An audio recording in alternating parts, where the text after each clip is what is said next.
ਸਾਰਿਆਂ ਨੂੰ ਮੇਰੇ ਵੱਲੋਂ ਪਿਆਰ ਭਰੀ ਸਤਿ ਸ਼੍ਰੀ ਅਕਾਲ। ਮੈਂ ਕਰਨ +2 ਮੈਡੀਕਲ ਦਾ ਵਿਦਿਆਰਥੀ ਹਾਂ। ਮੈਂ ਅੱਜ ਆਜ਼ਾਦੀ ਦਿਵਸ ਦੇ ਮੌਕੇ ਤੇ ਆਪਣੇ ਵਿਚਾਰ ਪੇਸ਼ ਕਰਨ ਜਾ ਰਿਹਾ ਹਾਂ। 15 ਅਗਸਤ ਸਾਡਾ ਸੁਤੰਤਰਤਾ ਦਿਵਸ ਹੈ। 1947 ਨੂੰ ਇਸ ਦਿਨ ਅਸੀਂ ਚਿਰਾਂ ਤੋਂ ਗੁਆਚੀ ਹੋਈ ਸੁਤੰਤਰਤਾ ਦੇਵੀ ਦੇ ਦਰਸ਼ਨ ਕੀਤੇ ਸਨ। ਅੰਗਰੇਜ਼ ਭਾਰਤ ਨੂੰ ਸਦਾ ਲਈ ਛੱਡ ਕੇ ਚਲੇ ਗਏ ਅਤੇ ਲਾਲ ਕਿਲੇ ਦੀ ਦੀਵਾਰ ਤੇ ਕੌਮੀ ਝੰਡਾ ਲਹਿਰਾ ਉੱਠਿਆ ਸੀ। ਦੇਸ਼ ਦੇ ਨੇਤਾਵਾਂ, ਮਹਾਨ ਸ਼ਹੀਦਾਂ ਅਤੇ ਆਮ ਜਨਤਾ ਦਾ ਉਦੇਸ਼ ਪੂਰਾ ਹੋ ਗਿਆ। ਆਜ਼ਾਦੀ ਦੀ ਕੀਮਤ ਸਾਨੂੰ ਭਾਰੀ ਬਲੀਦਾਨ ਦੇ ਕੇ ਚੁਕਾਣੀ ਪਈ। ਭਾਰਤ ਦਾ ਬਟਵਾਰਾ ਹੋ ਗਿਆ, ਹਜ਼ਾਰਾਂ ਲੱਖਾਂ ਲੋਕ ਘਰ ਤੋਂ ਬੇਕਾਰ ਹੋ ਗਏ। ਇੰਨਾ ਸਭ ਕੁਝ ਹੋਣ ਤੇ ਵੀ ਦੇਸ਼ ਦੇ ਲੋਕ ਸੁਤੰਤਰਤਾ ਪ੍ਰਾਪਤ ਕਰਨ ਤੋਂ ਖੁਸ਼ ਸਨ। ਉਹ ਦੇਸ਼ ਦੇ ਆਪ ਹੀ ਕਿਸਮਤ ਬਣਾਉਣ ਵਾਲੇ ਬਣ ਗਏ। ਭਾਰਤ ਸਦੀਆਂ ਤੋਂ ਗੁਲਾਮੀ ਦੀਆਂ ਸਖਤ ਜੰਜੀਰਾਂ ਵਿੱਚ ਜਕੜਿਆ ਰਿਹਾ। ਪਹਿਲਾਂ ਮੁਗਲਾਂ ਨੇ ਇਸ ਨੂੰ ਗੁਲਾਮ ਬਣਾਇਆ ਅਤੇ ਫਿਰ ਅੰਗਰੇਜ਼ਾਂ ਨੇ। ਇਹ ਭਾਰਤੀਆਂ ਦੇ ਲਈ ਨਾ ਸਹੀ ਜਾਣ ਵਾਲੀ ਗੱਲ ਸੀ। ਉਹਨਾਂ ਨੇ ਕਈ ਵਾਰ ਅੰਗਰੇਜ਼ਾਂ ਦਾ ਸ਼ਾਸਨ ਉਖਾੜਨ ਦੇ ਯਤਨ ਕੀਤੇ ਅਤੇ ਅੰਤ ਵਿੱਚ ਉਹ ਸਫਲ ਹੋ ਗਏ। ਤਕਰੀਬਨ 200 ਸਾਲਾਂ ਬਾਅਦ ਸਾਡੇ ਦੇਸ਼ ਨੂੰ ਆਜ਼ਾਦੀ ਮਿਲੀ। ਬਹੁਤ ਸਾਰੇ ਆਜ਼ਾਦੀ ਘੁਲਾਟੀਆਂ ਨੇ ਭਾਰਤ ਨੂੰ ਆਜ਼ਾਦੀ ਦਿਵਾਉਣ ਲਈ ਆਪਣੀਆਂ ਜਾਨਾਂ ਗਵਾ ਦਿੱਤੀਆਂ। ਆਜ਼ਾਦੀ ਘੁਲਾਟੀਆਂ ਦੇ ਸਖਤ ਸੰਘਰਸ਼ ਤੋਂ ਬਾਅਦ ਭਾਰਤ ਬ੍ਰਿਟਿਸ਼ ਸ਼ਾਸਨ ਤੋਂ ਆਜ਼ਾਦ ਹੋਇਆ ਸੀ।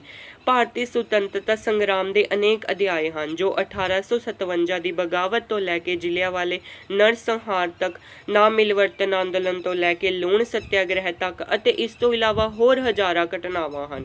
ਭਾਰਤ ਨੇ ਇੱਕ ਲੰਮੀ ਅਤੇ ਔਖੀ ਯਾਤਰਾ ਤੈਅ ਕੀਤੀ ਜਿਸ ਵਿੱਚ ਅਨੇਕ ਰਾਸ਼ਟਰੀ ਅਤੇ ਖੇਤਰੀ ਅਭਿਆਨ ਸ਼ਾਮਲ ਸਨ ਅਤੇ ਇਸ ਵਿੱਚ ਦੋ ਮੁੱਖ ਹਥਿਆਰ ਸਨ, ਸੱਤਿਆ ਅਤੇ ਅਹਿੰਸਾ। ਸਾਡੇ ਦੇਸ਼ ਦੇ ਸੰਘਰਸ਼ ਵਿੱਚ ਭਾਰਤ ਦੇ ਰਾਜਨੀਤੀ ਸੰਗਠਨਾਂ ਦਾ ਵਿਆਪਕ ਵਰਨਕਰਮ, ਉਹਨਾਂ ਦੇ ਦਰਸ਼ਨ ਅਤੇ ਅਭਿਆਨ ਸ਼ਾਮਲ ਸਨ ਜਿਨ੍ਹਾਂ ਨੂੰ ਕੇਵਲ ਇੱਕ ਪਵਿੱਤਰ ਉਦੇਸ਼ ਲਈ ਸੰਗਠਿਤ ਕੀਤਾ ਗਿਆ, ਬਰਤਾਨਵੀ ਉਪਨਿਵੇਸ਼ ਪ੍ਰਾਧਿਕਾਰ ਨੂੰ ਸਮਾਪਤ ਕਰਨਾ ਅਤੇ ਇੱਕ ਸੁਤੰਤਰ ਰਾਸ਼ਟਰ ਦੇ ਰੂਪ ਵਿੱਚ ਤਰੱਕੀ ਦੇ ਰਸਤੇ ਉੱਤੇ ਅੱਗੇ ਵਧਣਾ। ਦੇਸ਼ ਦੇ ਲੋਕਾਂ ਨੇ ਆਪਣੇ ਨੇਤਾਵਾਂ ਦੇ ਅਧੀਨ ਰਹਿ ਕੇ ਮਹਾਨ ਤੋਂ ਮਹਾਨ ਬਲੀਦਾਨ ਦਿੱਤੇ। ਮੌਤ ਗੁਲਾਮੀ ਤੋਂ ਸੁੰਦਰ ਹੈ ਅਤੇ ਸੁਤੰਤਰਤਾ ਸਾਡਾ ਜਨਮ ਸਿੱਧ ਅਧਿਕਾਰ ਹੈ। ਇਹਨਾਂ ਅਮਰ ਸੰਦੇਸ਼ਾਂ ਨੇ ਜਨ ਮਨ ਨੂੰ ਜਾਗਰਤ ਕਰ ਦਿੱਤਾ। ਲੋਕਾਂ ਨੇ ਅੰਗਰੇਜ਼ਾਂ ਦੇ ਸ਼ਾਸਨ ਨੂੰ ਉਖਾੜ ਸੁੱਟਣ ਦਾ ਫੈਸਲਾ ਕਰ ਲਿਆ। ਸਰਕਾਰ ਨੇ ਦਮਨ ਚੱਕਰ ਚਲਾਇਆ ਅਰਥਾਤ ਕੁਚਲਣ ਦੀ ਨੀਤੀ ਅਪਣਾਈ। ਪਰ ਭਲਾ ਕੀ ਦੇਸ਼ ਭਗਤ ਰੁਕਣ ਵਾਲੇ ਸਨ? ਨਹੀਂ।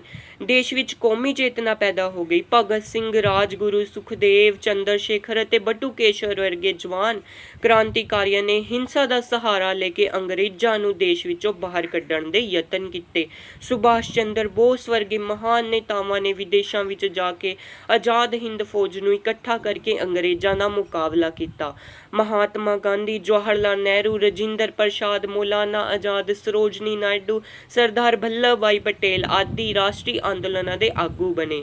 ਇਹਨਾਂ ਸਾਰਿਆਂ ਦੀਆਂ ਕੋਸ਼ਿਸ਼ਾਂ ਦੇ ਸਿੱਟੇ ਵਜੋਂ ਸਾਡਾ ਦੇਸ਼ ਆਜ਼ਾਦ ਹੋਇਆ। ਕਈ ਸਾਲਾਂ ਦੇ ਵਿਦਰੋਹਾਂ ਤੋਂ ਬਾਅਦ ਹੀ ਸਾਨੂੰ ਸੁਤੰਤਰਤਾ ਪ੍ਰਾਪਤ ਹੋਈ ਸੀ ਅਤੇ 14 ਤੇ 15 ਅਗਸਤ 1947 ਦੀ ਰਾਤ ਦੇ ਮੱਧ ਨੂੰ ਭਾਰਤ ਇੱਕ ਸੁਤੰਤਰ ਦੇਸ਼ ਬਣਿਆ ਸੀ। ਦਿੱਲੀ ਦੇ ਲਾਲ ਕਿਲੇ ਵਿੱਚ ਪੰਡਿਤ ਜਵਾਹਰ ਲਾਲ ਨਹਿਰੂ ਨੇ ਪਹਿਲੀ ਵਾਰੀ ਝੰਡਾ ਚੜ੍ਹਾਇਆ ਸੀ। ਉਹਨਾਂ ਨੇ ਰਾਤ ਦੇ ਮੱਧ ਵਿੱਚ ਸਟ੍ਰੋਕ ਤੇ ਟਰਸਟ ਵਿਸਟ ਡੈਸਟਨੀ ਭਾਸ਼ਣ ਦਿੱਤਾ।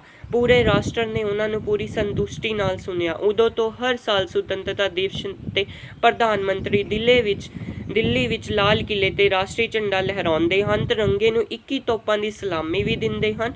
ਇਸ ਦਿਨ ਰਾਸ਼ਟਰੀ ਜਨਗਣ ਮਨ ਗਾਇਆ ਜਾਂਦਾ ਹੈ। ਅਸੀਂ ਸਾਰੇ ਸੁਤੰਤਰ ਦੇਸ਼ ਦੇ ਨਾਗਰਿਕ ਹਾਂ। ਆਜ਼ਾਦੀ ਸਾਨੂੰ ਬੜੇ ਸੰਘਰਸ਼ਾਂ ਤੋਂ ਬਾਅਦ ਮਿਲੀ ਹੈ। ਇਸ ਦੇ ਲਈ ਅਸੀਂ ਭਾਰੀ ਬਲੀਦਾਨ ਦਿੱਤੇ ਹੈ। ਸਾਨੂੰ ਚਾਹੀਦਾ ਹੈ ਕਿ ਅਸੀਂ ਇਹਨਾਂ ਸਾਰੇ ਬਲੀਦਾਨਾਂ ਨੂੰ ਯਾਦ ਕਰਦੇ ਹੋਏ ਸੁਤੰਤਰਤਾ ਦਾ ਮੁੱਲ ਸਮਝੀਏ।